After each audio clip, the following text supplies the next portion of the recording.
Eu achava que eu estava vivendo uma crise de casal, mas era algo muito pior. Gente, eu nunca acreditei nessa coisa de mundo espiritual até eu perceber que meu casamento estava sendo destruído.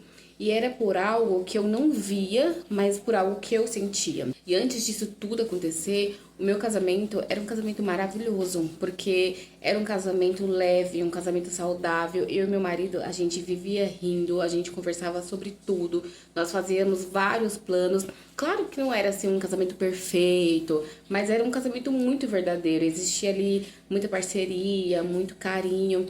E as pessoas, muitas pessoas elogiavam a gente, como que era o nosso comportamento, sabe? Como eu tratava ele, como ele me tratava. E tinha uma amiga minha que ela elogiava demais, demais o meu relacionamento. E principalmente o meu marido. Ela sempre vivia me dizendo que meu marido era um homem maravilhoso, que ele era um homem raro, que quando ela arrumasse um homem, que ela queria que fosse igual ao meu marido. Enfim, e na época eu achava isso normal, elogio meu marido, né?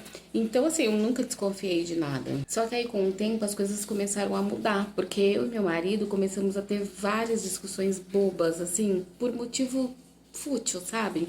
E era um silêncio dentro de casa, a gente não tinha mais aquela troca, aquele diálogo, um clima assim muito pesado dentro de casa. E assim, a gente nunca deixou de se amar. Então a gente se amava, mas era como se algo nos separasse. E toda tentativa de conversa virava briga. Toda tentativa de aproximação terminava em afastamento. E aí eu comecei a ter sonhos pesados, eu acordava com meu coração acelerado e eu sentia uma presença muito estranha. E aí o meu marido, ele também começou a mudar. Ele ficou frio, ficou distante, sempre irritado, assim, sem motivo. Às vezes ele chegava do trabalho carregando um peso que nem ele sabia explicar. E aí a casa ficou em um clima, assim, sufocante. E as nossas brigas surgiram do nada. A gente ia tentar conversar, quando a gente ia ver, a gente já tava brigando, que a gente nem sabia qual foi o motivo que iniciou essa briga. E aí a gente se olhava e parecia que a gente não se reconhecia mais. Era como se o amor tivesse sido coberto por algo assim escuro. Aí eu já estava tão sufocada com tudo que estava me acontecendo, que teve um dia que eu entrei para tomar banho e eu comecei a chorar no banheiro. E aí eu falei: Deus, se isso não for coisa da minha cabeça, me mostra. E aí, naquela noite, eu tive um sonho muito real. Eu vi o meu casamento cercado por sombras. Elas não gritavam, elas não atacavam diretamente. Elas só se alimentavam do desgaste, da raiva, da comparação e do silêncio. Aquele dia eu acordei me tremendo toda. E para completar, no dia seguinte, uma pessoa que quase não fazia parte da minha vida me chamou e falou assim: eu posso te falar uma coisa? Eu falei assim: sim. Aí ela falou assim: não pense que eu sou louca, tá? Mas tem algo espiritual pesado no seu relacionamento. Quando eu escutei aquilo, me arrepiou por inteiro. Porque eu falei assim: essa pessoa nem sabe do que eu tô passando. E ela falou justamente o que está acontecendo. E foi a partir dali que eu entendi que nem toda separação começa com traição.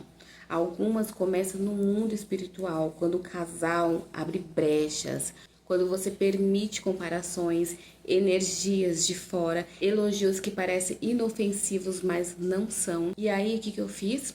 Eu comecei a me afastar daquela minha amiga que vivia elogiando demais o meu relacionamento e principalmente o meu marido. Simplesmente assim, tirei ela da nossa vida. E por incrível que pareça, junto com esse afastamento, algo começou a mudar dentro da nossa casa. Nós começamos a lutar juntos para poder conseguir reerguer novamente nosso relacionamento. Então nós começamos a mudar hábitos, fechamos portas, não era qualquer pessoa que a gente recebia dentro da nossa casa. Aprendemos a orar mesmo sem vontade e a ficar em silêncio sempre quando a raiva vinha. Claro que não foi algo rápido, teve dias que parecia que tudo ia piorar, mas aos poucos a paz foi voltando, a gente começou a se olhar de novo com amor. A casa ficou leve novamente. E com isso eu aprendi que nem toda crise ela é emocional, que nem todo desgaste é só psicológico, às vezes é espiritual e a gente nem sabe. E que nem todo afastamento às vezes é uma perda, é livramento. E uma coisa que eu falo também é: se você tá vivendo algo parecido, não ignore os sinais, porque o que não é tratado no invisível destrói o visível.